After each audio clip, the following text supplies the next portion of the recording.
So before we were born again, hindi naman totally nabura yung image of God in us. Ang nangyari lang, yung ating godly desires na original na nasa puso natin ay nabilanggo, so to speak. So, kumbaga, yan ay nasa background na lang ng ating pamumuhay. Hindi na natin nararamdaman, hindi na natin naririnig, nandiyan siya. Pero parang wala na siyang impact sa ating buhay. Kanya mga theologians sinasabi na ang natural man ay totally depraved. Although hindi utterly depraved, hindi yung puro kasamaan lang ang nagagawa, pero hindi siya nakakagawa mga gawain na nagiging kalugod-lugod sa Diyos. So laging self-motivated, yung para sa sarili yung ginagawa niya. So yun, yung nakita natin dito sa ating slide, yung sinful desires, yan ang talagang tumitibok sa puso niya. Pero nung na-born again na tayo, ayun, doon na nagsimula ang bakbakan. So yung isa nating gustong malaman dito sa patungkol sa bagay na ito ay yung driving force natin. So nung before we were born again, nantibok dyan yung puro pang sarili. Tama? Subalit nung na-born again na tayo, tumitibok na rin itong kulay yelo nating puso. Pinakawalan na ng Lord eh. So parehong tumitibok ngayon sa puso natin yan. So yan yung naglalabanan. So yan basically ang spiritual warfare na nagaganap yan sa ating puso. So ito yun, ang nagtatalo dyan lagi ay yung yellow and green. Yung isip natin, meron ng battle dyan. So sasabihin nung intellect natin na born again, yun napakawalan na sa kanyang kulungan, pagsilbihan natin ang Panginoon. Sambahin mo ang Panginoon. Yung kulay green dito, hindi, self muna. Kailangan mahalin mo sarili mo. Unahin mo yung sarili mo. Number one tayo. So yun yung battle. At saka yung processing niyan, talagang napakabilis. Ang will, hindi naman siya nagdidesisyon ng kanya lang. So ang choices nasa will. Pero yung choices, kailangan alam niya ano yung choices ko. And then the will act. Kung walang choices, anong gagawin ng will? Hindi siya gagalaw. Wala naman siyang choices. He doesn't need to do anything. But of course, tayo, thinking beings, feeling beings, lagi tayong merong gustong gawin. Kaya ngayon, yung will, naka-ready naman siya to carry out the strongest desire. Yan yung katotohanan sa atin. Kung ano yung mananalo dyan sa labanan sa paglilingkuran ko ang Diyos or paglilingkuran ko yung aking sarili o ang tao, kung sino yung magwawagi dyan sa labanan na yan, yun ang gagawin ng will. Kanya kung halimbawa, hindi pa tayo nare-renew yung ating mind, katulad ni sinabi ni Pablo, all the time, ang gagawin natin is yung self-will. So ang God's will, hindi pa natin alam Even you're born again, kung hindi ka naman nag-aaral, inaalam natin ang kalooban ng Diyos, there is no conflict. Ang gagawin mo pa rin yung will mo because walang conflict. Pero habang tinuturuan tayo ng banal na espiritu at ng salita ng Diyos, nalalaman natin ngayon ang kalooban ng Diyos. So ang labanan, spiritual warfare, ang labanan dyan sa kontrol ng puso at isip ng tao. So kaya sinabi sa Psalms, be careful kung ano yung pumasok sa isip mo because out of it, out of your heart are the issues of life. Yung magiging pamumuhay mo, yung ano yung nasa puso mo, lalabas yan. Ini-stimulate ng word yung sinful desires natin. And the Holy Spirit and the Word of God, ini-stimulate yung ating godly desires. So yun yung naglalabanan ngayon sa ating puso. So doon nangyayari, yun yung battlefield. So ngayon kaya sinabi ni Pablo, how do we win this battle? Walk in the Spirit. So ito yung ating laging isipin. Ano ba yung kalooban ng Diyos? Yun yung gusto kong gawin. So walking in the Spirit is we are being obedient to the will of God.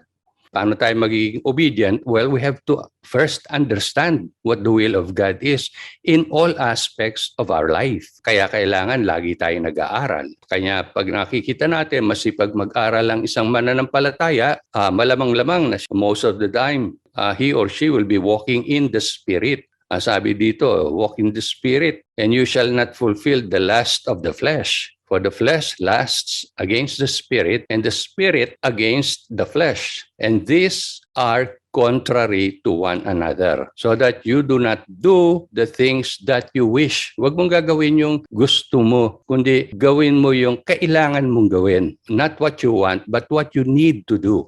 So yun yung discernment na kailangan meron tayo, no?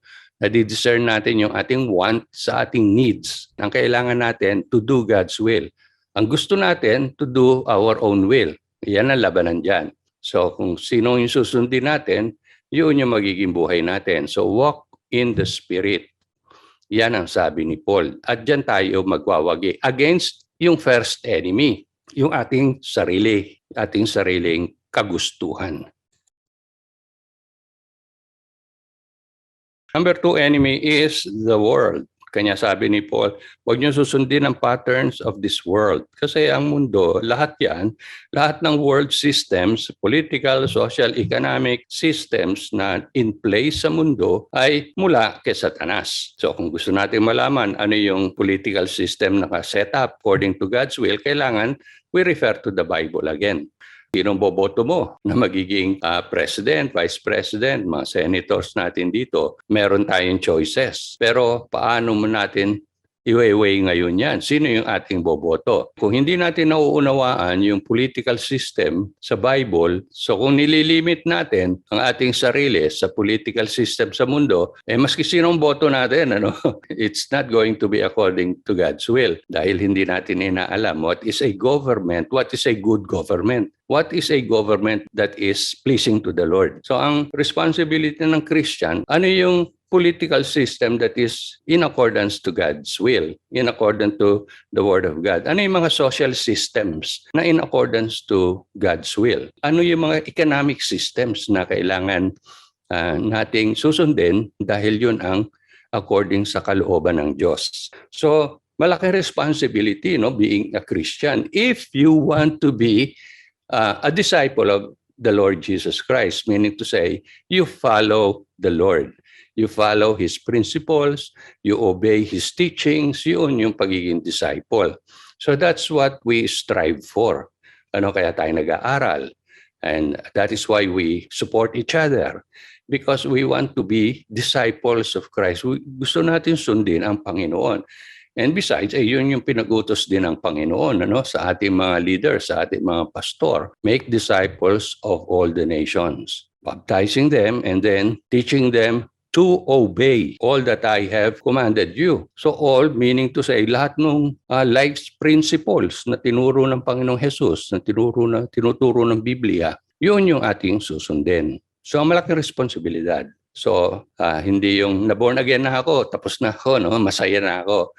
We will never be satisfied or happy kung hindi natin ginagawa ang will ng Lord. Sooner or later, nakalagay sa Bible, there's a way that seems right to a man, but it only brings him death. So, ang pagsisisi, lagi na sa huli. Ika nga. Okay, so sa mundo, sabi ni Apostol Juan, ano ba yung nasa mundo? O sinabi niya, ang lahat ng nasa mundo ay, ang pita ng laman, ang pagnanasa ng mata at kahambugan. So the lust of the flesh, the lust of the eyes, and the pride of life. So pinag-aralan natin how Eve was tempted. Ito yung tatlong bagay, ito yung taktika ni Satanas. O tama naman, lahat ng pagkain sa Eden, good for food ay delight to the eyes. Tama pa rin. But will it make one wise? Yun ang pinaniwalaan ni Eve, kaya tayo nahulog sa kasalanan. Ganun din tayo. Kung ikaw ang nandoon, ako ang nandoon, ganun din yung ginawa natin. So that typifies a human being. Hanggang ngayon, yan pa rin yung ating weaknesses. Yung selfish desires, nire-reinforce ng ating self at ng mundo through our senses. We do not want to be sensual creatures nga, na sinusunod natin yung senses natin. Kundi ang sinusunod natin is the Holy Spirit, yung kanyang leading. So, yun yung mga kailangan pinag-aaralan ng Christian. So, yan tatlong bagay na yan, dyan tayo lagi tinetempt ng mundo at ng kaaway natin at even ng ating selfish desires. So diyan yung labanan sa puso natin. Ito yung tatlong klase na battlefield. Pero ang pinakamabigat dyan ay of course yung pride of life. Doon nahulog si Eve. Gusto natin tayo na magde-define what is good, what is tama. So di ba ang mga Pharisees ay sinabing self-righteous kasi sila yung nagde-define kung ano yung tama, kung ano yung righteous. And of course, alam natin yun, you experience this na pag-iisip mo, tama ka. Kasi kung sa isang bagay, hindi mo alam ang kalooban ng Diyos, ang sasabihin mo, ikaw ang tama or ang tao ang tama. Sa Colossians, mga believers, binalaan din sila ni Paul. Huwag kayong susunod sa mga filosofiya dito sa mundo. Nagaling yan sa, kung hindi sa tao, galing sa demonyo, yung mga doktrina. Huwag niyong paniniwalaan yan. Yan naman yung nagko-compete sa ating mind. Ano yung philosophy of life na susundin natin. So, ang Biblical Christian Worldview is a philosophy of life. Yung Bible, nandiyan yung filosofiya ng buhay, gusto na ng Panginoon na susundin natin. There are thousands of different philosophies. Formally, nag-originate ang philosophy sa Greek. Tapos yan, nandiyan na sila si Socrates, Plato, si Aristotle, etc., etc. So nagkaroon ng mga different philosophies of life. Hanggang ngayon, merong mga filosofiya, mga tao, sila na yung nagde-define kung what is good or what is bad. Ano yung dapat gawin ng tao para siya lumigaya. So ang tao na ngayon ang nagdidikta kung anong tama. Pero sinabi ni Paul, hindi lang naman tao yung nag-iisip niyan. Merong mga tinatawag na demonic doctrine. So even sa Christianity, tingnan natin si Satanas, master of counterfeit yan. Ginagamit niya ang mga non-believers, sometimes believers, sa buhay natin para tayo matukso. And of course, the world and its philosophies. Yan yung pakay ng mundo na tayo ay tuksuhin sa pamamagitan ng pita ng laman, pagnanasa ng mata, at kahambugan, at saka yung mga filosofiya. So kaya mga nakita nating result sa ating paligid, sa ating bayan, sa ating mundo ay ito, mga abortion dahil merong philosophy na nagsasabi, nagtuturo, doctrine na ang babies wala namang kaluluwa pa yan hanggat hindi lumalabas. Yung mga ayaw ng responsibilidad, maniniwala sila na ron, di sila kukonsensyahin. So yan, in the last 40 years, over 1.6 billion na ang na-abort na babies. Last year, ang total abortion worldwide ay, can you imagine this, 42.6 million. O hindi aabutin niya ng coronavirus, ng COVID-19, ganyan aabot ang bilang ng mamamatay. Very shocking yung pandemic ngayon, pero sino yung mga nalulungkot dahil 1.6 billion babies na ang pinapatay? Ganito pa rin Ang tao, ang mundo ay just like in the days of Noah. Maski na millions na namamatay sa wars, hurricanes, earthquakes, diseases, and famines, the world keeps on celebrating. So ganyan ang ginagawa ng mundo. This is not our world. Kanya, wag nating lokohin ang sarili natin na masaya dito sa mundo. Ang pangatlo nating kaaway ay walang iba kundi si Satanas na mismo. Pero hindi ko naman sinasabi, lahat tayo ay naasikaso ni Satanas. 7.4 billion people, isa lang si Satanas na nilalang. Hindi naman may personal Satan tayo lahat. He is not that kind of a creature. Limited din siya, hindi naman siya omnipresent. Subalit, napakarami ng kanyang kampon. So sinasabi sa Bible, myriads ang angels. And may pahiwatig sa Revelation na nung nagrebelde si Satanas, 1/3 ng angelic population ay nadala niya. So you can imagine kung ilang billions din itong mga demonyo na nandito sa ating mundo. So praise God, hindi natin nakikita and we are shielded from what is really going on in the spirit world. Kasi hindi natin makakaya yan. But the devil, pag sinabi natin devil, ayan ay mga kampo ni Satanas. Si Satan is called the devil, pero maraming demonyo. Sinabi ni Apostle Peter na your enemy, the devil. He's not referring to the personal nilalang na si Satanas. Enemy natin siya. Siya yung pinaka-symbol ng kademonyuhan. Yan yung hari ng demonyo, si Satanas, si Lucifer. So kaya make no mistake about that. Lahat ng mga demonyo, sumusunod lang sila sa kalooban naman itong kanilang Diyos. Merong rebellion yan sa kingdom of darkness kasi yun ang kanilang pinaka-ethos, kanilang pinaka-character is to rebel sa aking paniniwala, maraming rebellion. So ngayon, yung rebellion in the kingdom of darkness, dahil siyempre mag-aagawan niya ng position, di ba, ng power. Kanya may mga powers, principalities, mga kung ano-anong klaseng powers ang dinescribe ni Apostle Paul sa Ephesians 6 from verse 10. So, different powers. Pero sa aking palagay, yung kanilang ginawa na pagre-rebelde, yun yung kanilang natural tendency is to rebel, not to recognize any authority. Sa tahanan, ang kanilang tutuksoin, mga anak, magrebelde kayo sa inyong magulang. Sa local church, anong gagawin nila? Sasabihin sa mga members, o magrebelde kayo kay pastor, o hindi magaling yan si pastor, o yung mga elders nyo. Kailangan mag-share kayo ng power dyan. So yun na yung mga power grabbing sa gobyerno. O martial law. O anong ginawa ng martial law? Inagaw ang kapangyarihan sa tao if you are a democracy. So ang power belongs to the people sa democracy. Pero pag nag-martial law na, inagaw na ng military ang power from the people. Pero ngayon, kung halimbawa, noong unang panahon ng mga kings and queens sa mga nag-aari, pero lagi namang meron ding rebellion. Ano ba yung uso noong panahon ng medieval years? O pinapatay nila yung tatay nila para sila magkaroon ng power o nagpapatayan mga magkakapatid because of the desire to be the ruler. Sa gobyerno, ganun din. Agawan din sa power. It's very evident. Katulad ngayon, organized crime na nagro-rule na sa mga ibang bansa, nasa gobyerno na sila. So maaring ganoon din sa atin, ano? So China is now taking over the Philippines. Yung ating political systems, economic systems natin, ang may control na are the Chinese. Lahat naman, Russia gusto world domination because that is the very character of rebellion, is total control. So, ganun yung pinaparamdam sa atin na kailangan natin may total control tayo. Pag wala tayong control, hindi tayo masaya. So, we always try to have control of a situation. So, yung mga ganung bagay, yun ang mga spiritual warfare. Maski sa maliliit na bagay, alam natin, mga magkakapatid, magkakamag-anak, nag-aawayan dahil sa mana, di ba? Ganyan ang mundo na ating ginagalawan. So, itong si Satanas, makikilala natin ito sa kanyang mga pangalan at sa kanyang mga aliases, aka, also known as. Pero ang original na tinawag sa kanya is Lucifer, which means light bearer, na naging Satanas, pinakahari ng mga demonyo at evil forces sa heavenly realms. Sabi ng Lord, prinsipe ng mundo. Pero ngayon, he is popularly known as Satan. Sa pakikibakang spiritual, mahalaga na makikilala natin ang di nakikitang kapangyarihan sa likuran ng napagmamasdang mundong material. So, lahat ng power structure sa mundo against God, demonyo nasa likuran yan.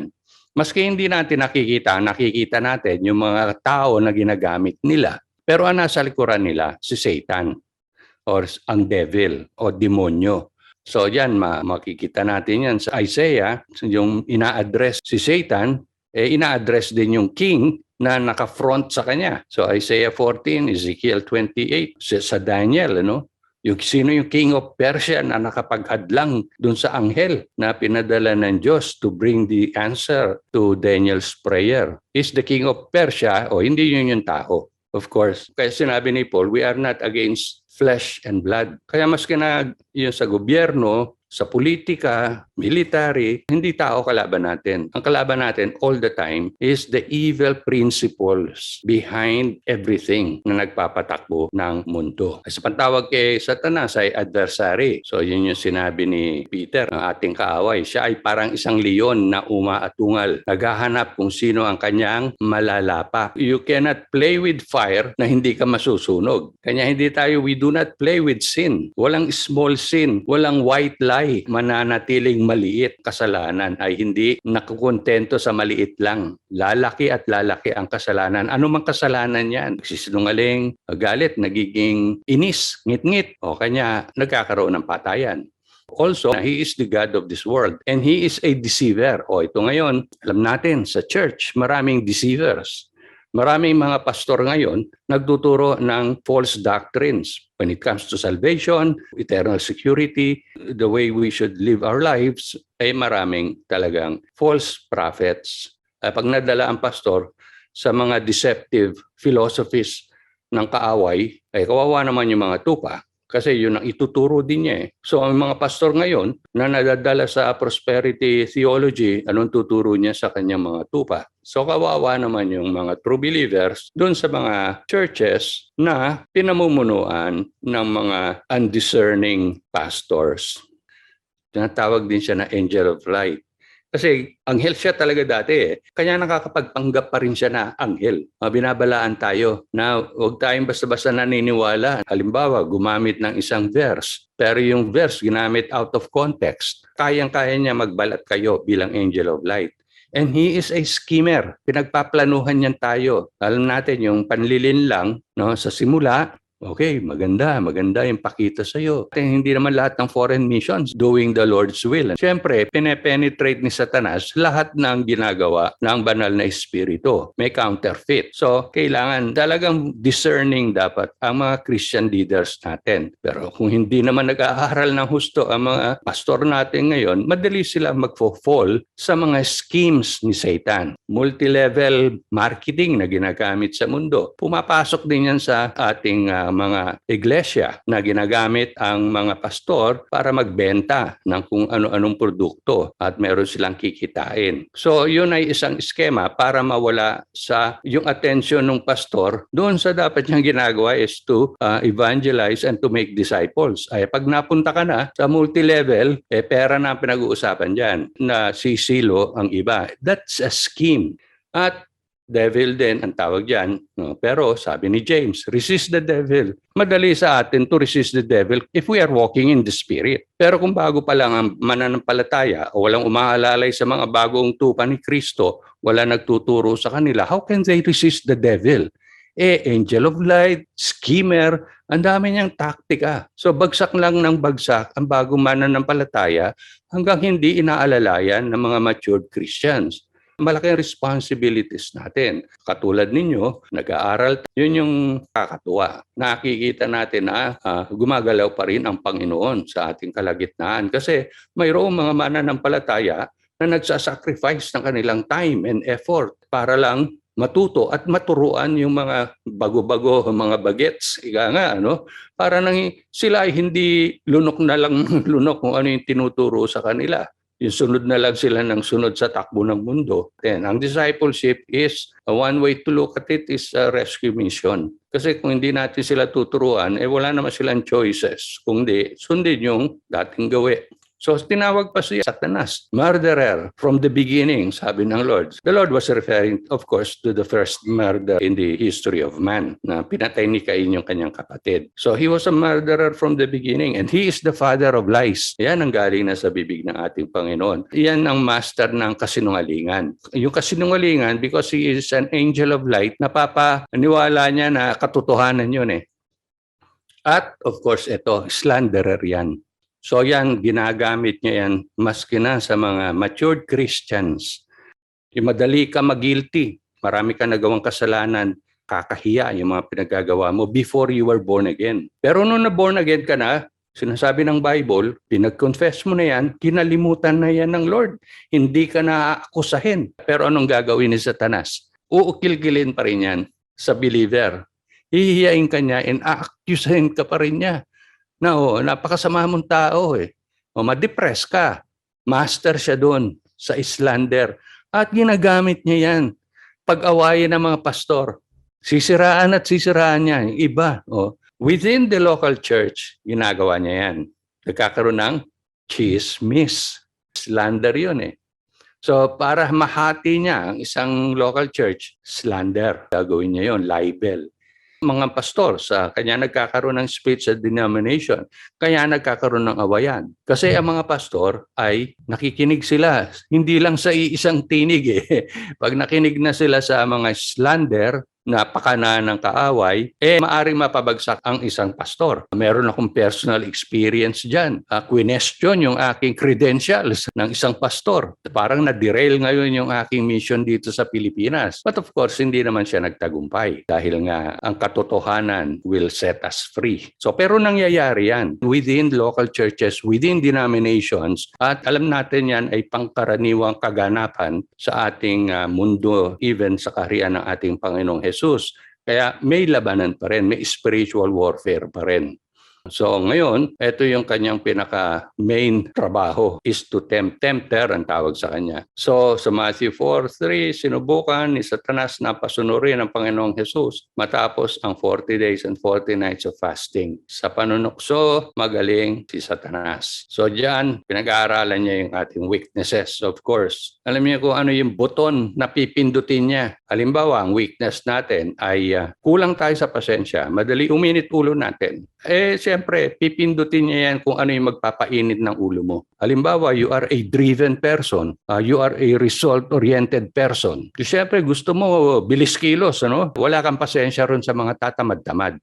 Tempter siya Ito yan tamad yan slander na yon. So, ganun ang mga kailangan pinag-iingatan natin. Kilala natin yung kakampi natin, pero kilala rin natin ang kaaway. Dahil katulad ni Satanas, ma-iskema yan Pinagpaplanuhan tayo niyan Kanya yung mga ministries, halimbawa, na ayaw niyang magtagumpay, gagamitan niya yan ng mga iskema niya. Okay, so, dalawang angel, isa dyan, totoong angel, yung isa dyan, yung angel of light. The evil one, even sa Lord's Prayer, lead us not into temptation, but deliver us from the evil one. Dahil talagang ito ay busy.